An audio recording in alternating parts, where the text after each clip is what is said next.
Africa Content TV. And as a politician,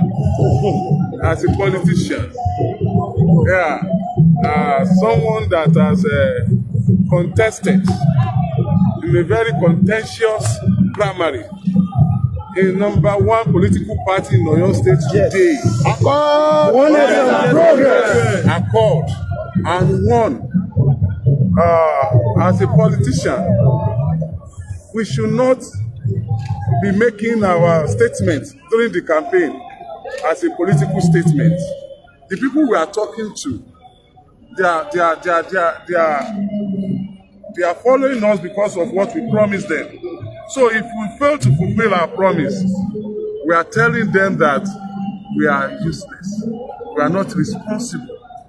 Your responsibility is to be weighed with how you are responding to words of your words. I mean, what to tell them and how you act by it. So as Oriyomihamzat, you know him and what he meant for. I am one of them now, but not a usual politician.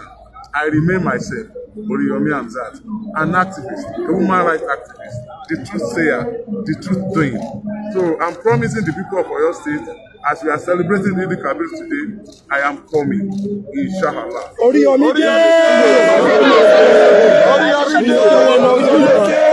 ní Yorùbá ní ráńpẹ́ gẹ́gẹ́ bí àwa mùsùlùmí ṣe ń ṣe ọdún iléyá lénìí, ká má gbàgbé tó ṣokùnfà ọdún iléyá pé àdéhùn ni ànábì Ibrahim ló ṣe fún Ọlọ́run pé tó bá fóun lọ́mọ òun ó padà fi ọmọ yẹn rúbọ.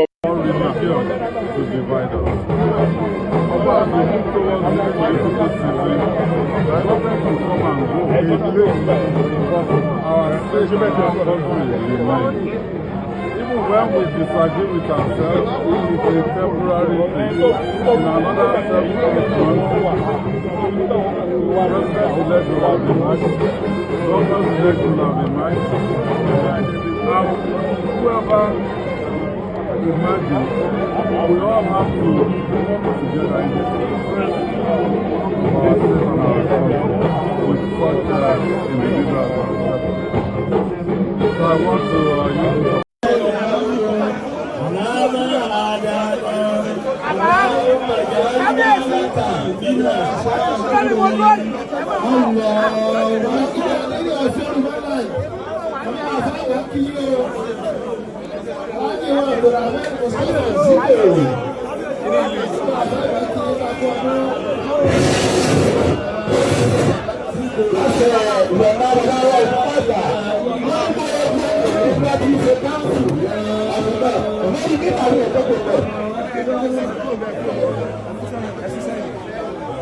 Cameraman,